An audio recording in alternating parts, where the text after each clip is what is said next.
Hola, ¿cómo andan? Bienvenidos. Somos Salud en todas las políticas y dentro de los temas que abordamos, también vinculados a la salud física y emocional, abordamos uno que especialmente me gusta y muchísimo. La palabra me gusta, crianza.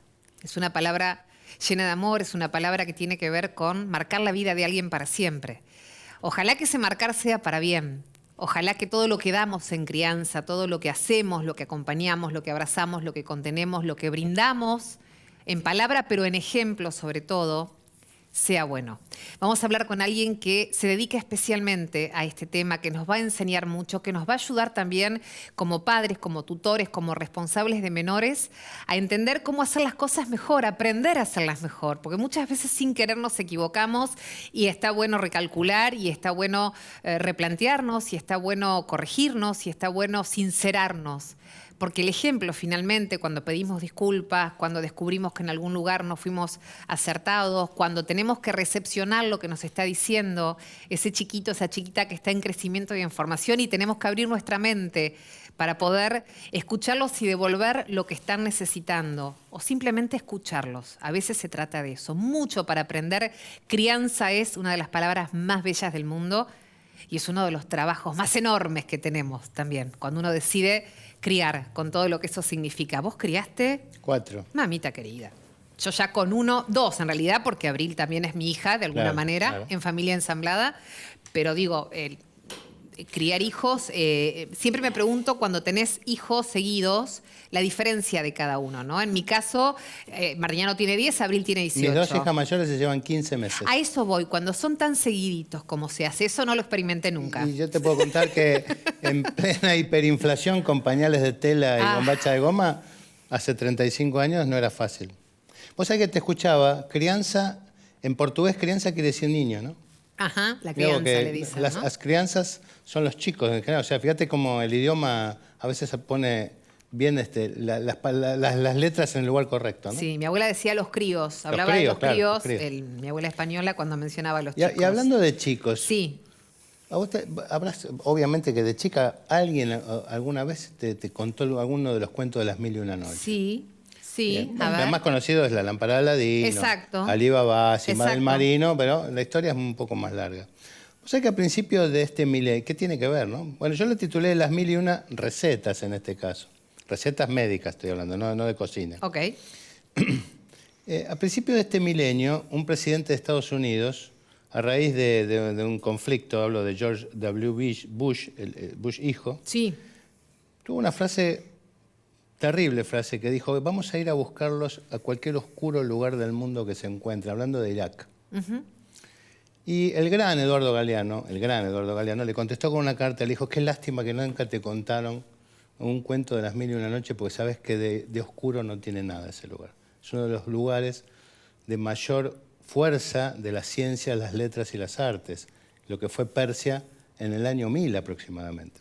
Y ahí es donde quiero ir, porque ahí es donde nace el libro de las mil y una noches, pero ahí nació uno de los médicos más grandes que tuvo la humanidad, que se llamó Avicena, o Ibn Sina, que en persa era así, pero es Avicena. En la Edad Media, en ese momento, Europa estaba transitando la Edad Media. La Edad Media fue muy oscura, muy cerrada hacia adentro, de pocas luces artísticas y muy oscurantista. En cambio, en Medio Oriente fue la época de oro del Islam. Ahí florecieron las letras, florecieron las ciencias, floreció la metafísica, la filosofía. Y los grandes pensadores del mundo tuvieron un renacimiento anticipado, podríamos decir, algo así. Se llamaba el Renacimiento de Medio Oriente, el Renacimiento asiático. Claro. Y ahí es donde aparece la figura de Avicena. Si tienes oportunidad de leer el libro y si no mirar la película, El médico, vos si bien no sos médica, tenés mucho. Me gustan mucho los temas de salud. De nosotros. Aprendo mucho de ustedes. El libro El médico marca perfectamente la vocación que tuvimos todos en su momento. Él relata la historia de un aprendiz de barbero de Inglaterra que hace todo el trayecto en una caravana hasta llegar a Persia para conocer a Avicena y aprender de él. Es maravilloso el libro ese. ¿Y por qué lo traigo? Porque me parece que es una manera de rescatar, insisto, en el año 1000, hace más de 1000 años, las mil y una noches, mira cuántas veces dije 1000. Milva. A mí me dicen El aporte que hicieron a las ciencias, a la oftalmología, a la cirugía, a la medicina experimental y a la farmacología, estos muchachos, para que tengas una idea, los Bimaristán eran los hospitales de esa época de Persia, de Asia Menor, entregaban los primeros diplomas de médico. Estoy hablando en el año 1000. Claro. Vos decís, ¿cuántos años tiene la cirugía de catarata? Bueno, los muchachos hacían cirugía de catarata, extraían los cristalinos. Increíble, no, mentira. Hay grabados que lo vamos a poner en cámara para que después todos los veamos. Hay grabados donde con instrumentos extraían el cristalino de los ojos. En la película El médico vas a ver esa situación. En la película o en el libro. Avicena nace en el siglo X, como te decía, en Uzbekistán. Fue filósofo, médico. En esa época se les llaman polímatas, porque abarcaban grandes porciones del saber. Murió a los 56 años. Muy joven para lo que pero escribió sería. 300 libros. Y el más grande de ellos se llama Canon de Medicina, donde tenía todo esto escrito con un lápiz. Aparte a mano, claro, Sí, pensé claro. en eso, cuando te vi el movimiento. A los 16 años ya daba clases de medicina y atendía a los enfermos. Y a los 35 años escribió su gran tratado, como te dije, es el Canon de Medicina. Te voy a leer una de las grandes descubrimientos o temas médicos que estudió Avicena. Describió la diferencia entre una parálisis facial central y periférica, que nosotros hoy lo aprendemos en los primeros años de medicina. Describió la sintomatología de un enfermo de diabetes. Describió las diferentes variantes de ictericia, que es ese color amarillento de la piel. En medicina existen 3 tipos, no vamos a entrar en detalle. Él ya los describió en esa época. No tenía rayos, no tenía tomografía, no tenía nada, Avicena. Era observación pura, ¿no? Exactamente. Describía la catarata y la meningitis como pocos. Presintió que con la peste algo tenían que ver los roedores, algo que recién con la epidemia de peste, recién lo entendieron cuando fue la gran epidemia de peste en Europa. Indica que entendió que ciertas infecciones se transmiten por vía placentaria. Y se puede considerar que es uno de los inventores de la traqueostomía del paciente que estaba en ahogamiento agudo. Fíjate lo que fue este muchacho. Tremendamente evolucionado. Y fíjate que lo que decía, la importancia del deporte, y mirá, la frase final la podemos poner hasta como epígrafe de cualquiera de nuestros programas de salud en todas las políticas. Dice, la medicina es el arte de conservar la salud y eventualmente de curar una enfermedad ocurrida. Fíjate la importancia que le daba a la medicina preventiva. Lástima que de chico, ahora que vamos a hablar de crianzas, nadie, a George W. Bush, le enseñó 2 cosas. Primero, un buen cuento de las 1001 noches, y segundo, que no se equivoque que la culpa de los atentados y las malas acciones no la tienen los pueblos, sino la tienen las personas. Gaby, placer enorme escucharte. Y me quedo. Hicimos un viaje por las 1001 noches. Gracias, te quedas por supuesto. Sí, claro. En un ratito nada más, la licenciada Romina Atar nos va a hablar de crianza respetada, crianza responsable, crianza amorosa, de un montón de cosas que te van a gustar mucho escuchar y que te van a hacer criar mejor. Vas a ver que sí, ya venimos.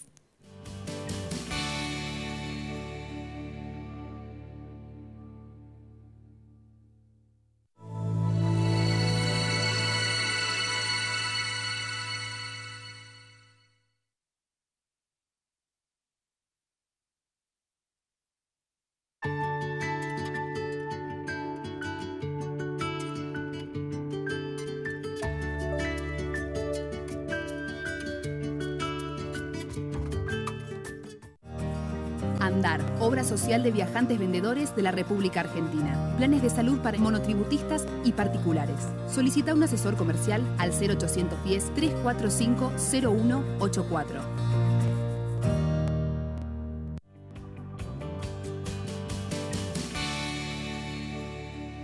Crianza responsable, respetuosa, amorosa.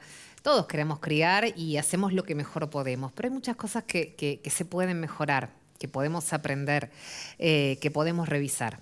Y nada mejor que poder conversarlo con especialistas que se dedican a esto y que nos pueden ayudar y hacer como una guía práctica de cómo ser mejores padres que crían o tutores que crían, porque crían muchas personas, a veces no hay ningún vínculo biológico y hay una crianza muy amorosa en el medio. La saludamos a la licenciada Romina Atar, psicoanalista especializada en infancias. Placer enorme tenerte con nosotros. Igualmente. Gracias por venir, Romina. Bueno, es como una charla entre mamá y especialista, ¿te parece? Psicoanalista, así no tenemos las tensiones de la televisión. Es como una charla entre nosotras dos, no nos mira nadie, quédate tranquila. Excelente.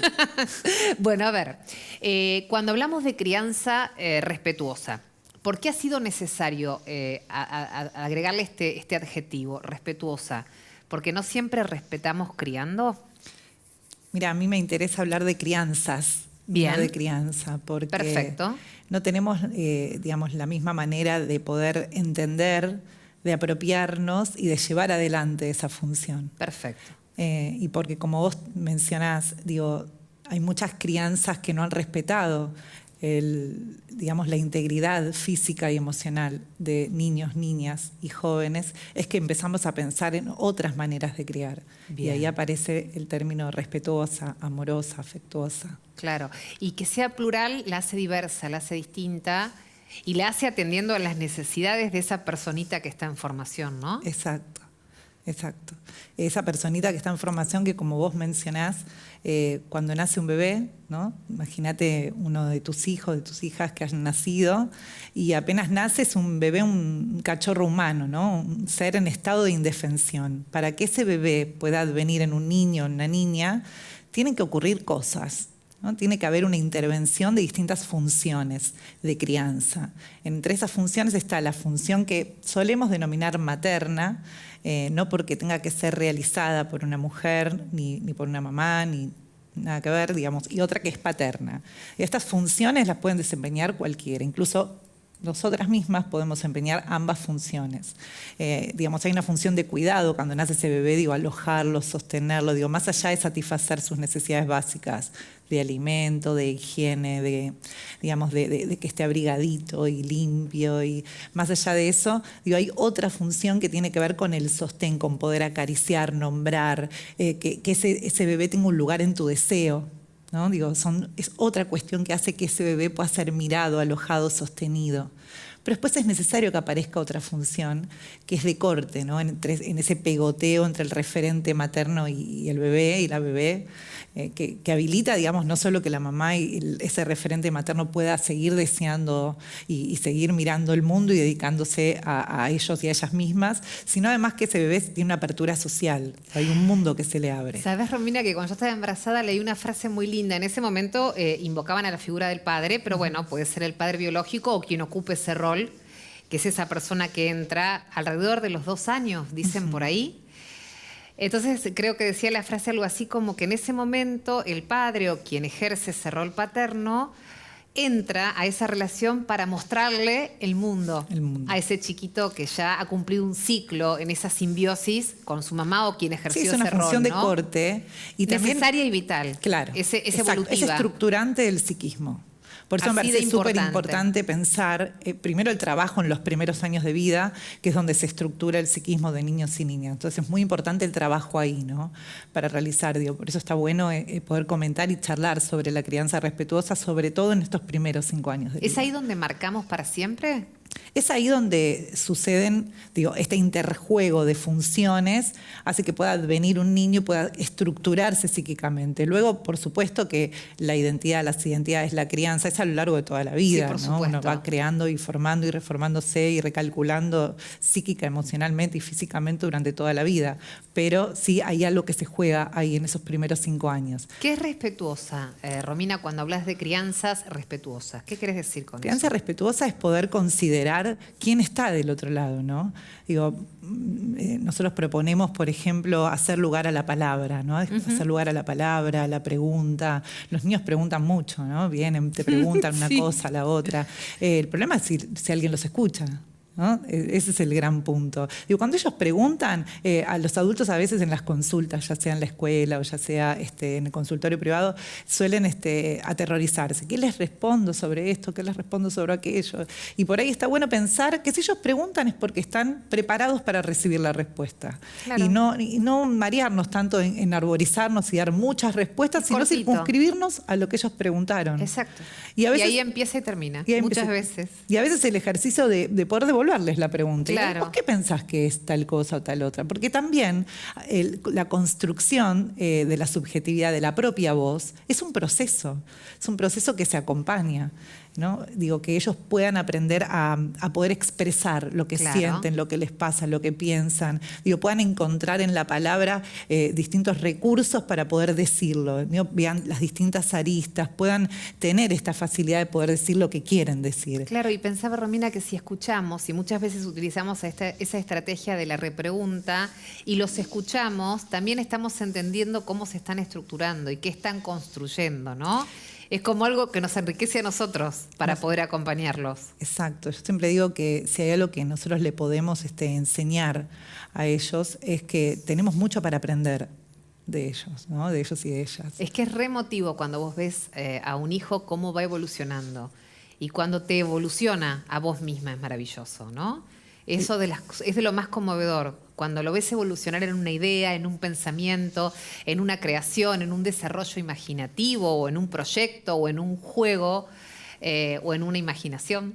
Por eso está bueno pensar en procesos y en la construcción de esos procesos, ¿no? No solo en el crecimiento de ellos, sino en el crecimiento nuestro a la hora de criar. Sí. No criamos, viste que muchos dicen, yo los crié a todos igual, no sé por qué salieron tan distintos. No criamos igual.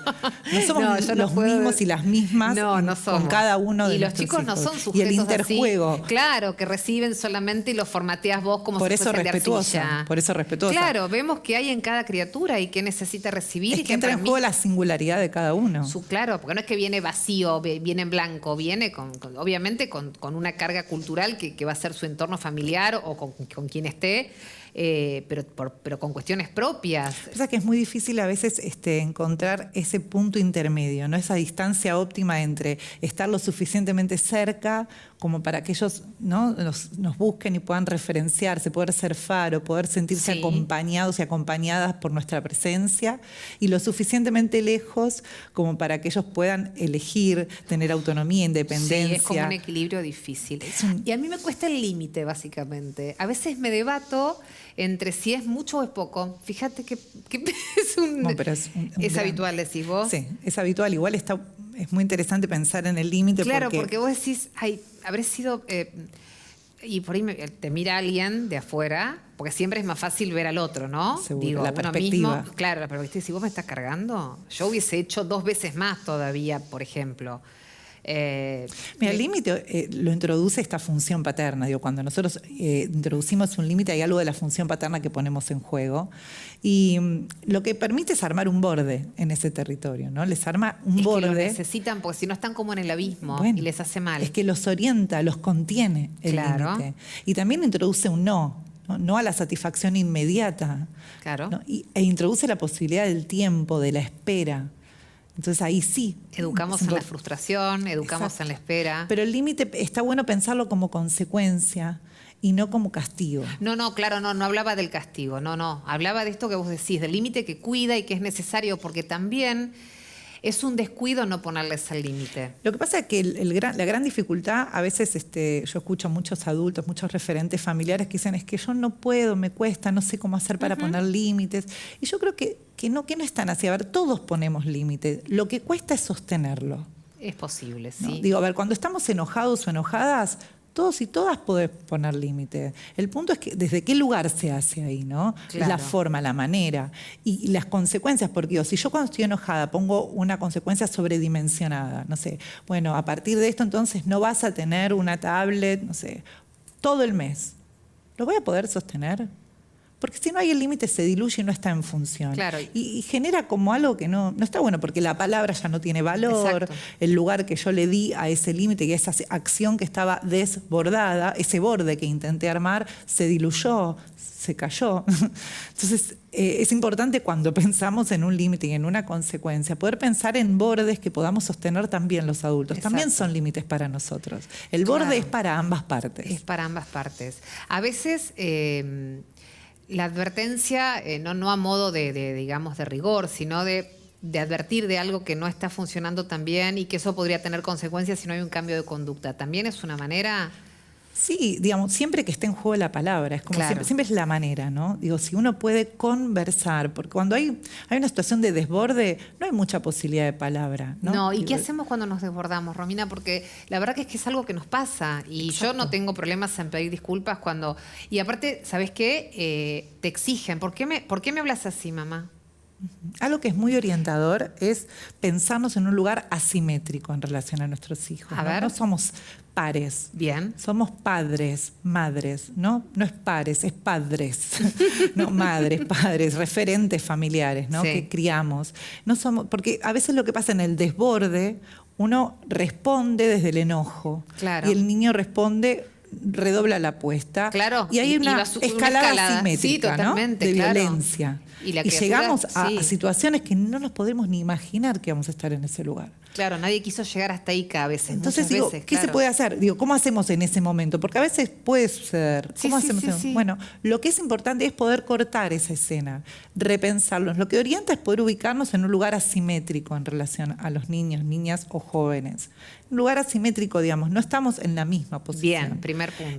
Entonces, desde ese lugar asimétrico poder cortar la escena, expresarme, hubo esta situación de desborde de tu lado, yo me enojé también, digo, poder identificar, porque Claro. asumir este lugar, digo, responsabilizarnos por ahí porque nos enojamos. Bien. Y por decir, esto está bueno que lo podamos conversar. Conversar es versar con un otro, no que haya un intercambio, un ida y vuelta. Esto está bueno que lo podamos conversar.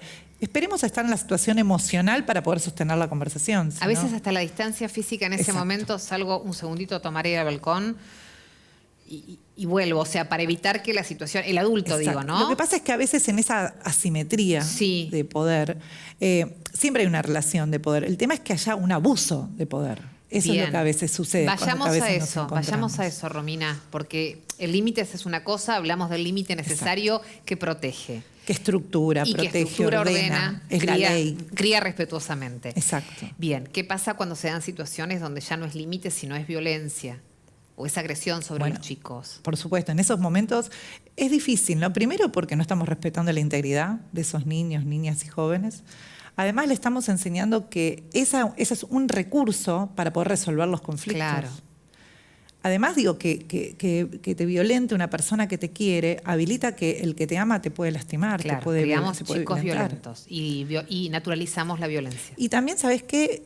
No solo se naturaliza, sino que a ese niño, niña o joven que recibe violencia de la persona que lo ama, deja huellas indelebles en esos pibes. Entonces, Claro. realmente poder pensar ahí otras maneras posibles es como el camino, eso es lo que orienta. ¿Cómo? Está bien, pero a lo mejor pienso, ¿no? Esos papás o tutores o responsables que tienen hechos violentos con sus hijos, tal vez los padecieron también. ¿Cómo se corta ese circuito vicioso de violencia? ¿Cómo Mira, se modifica?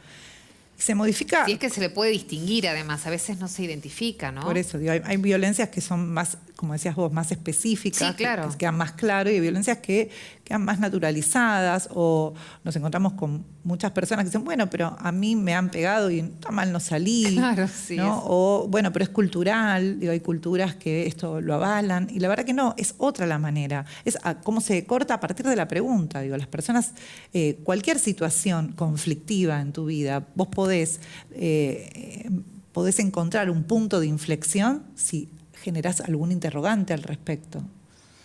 O sea que una buena manera sería revisarnos. Revisarnos, reflexionar, periódicamente en general. Tomarnos el tiempo, hacer silencio, repensar, darnos el Claro. espacio para eso. Claro, no repetir Y no costumbres ir por la ni culpa. formas. A ver, No hablemos ir de por eso la en el culpa. minutito que nos queda. Háblame de la culpa, que es algo que siempre también Que está circula. presente. No ir por la culpa, no sentir culpa, tener convicción cuando uno pone un límite, tener convicción que es para orientar, ordenar, para armar cierto encuadre para ese niño, niña o joven.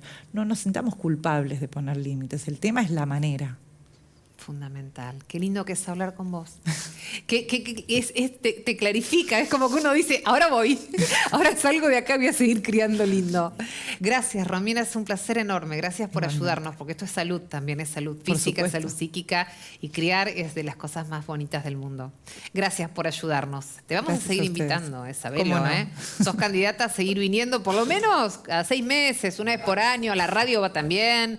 Sí, por supuesto. Así que gracias. Era la licenciada Romina Atar, psicoanalista especializada en infancias. Imperdible entrevista que tuvimos con ella.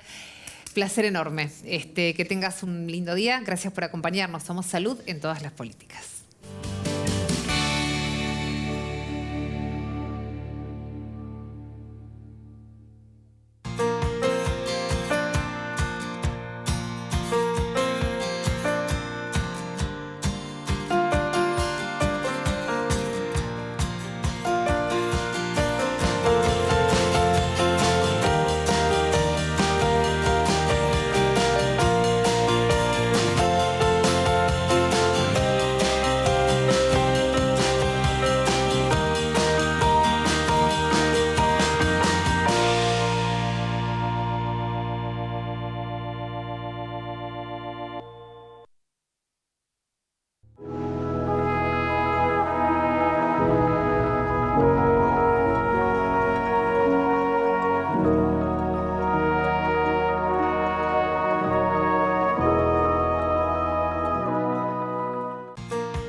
Contener la pared llena de diplomas.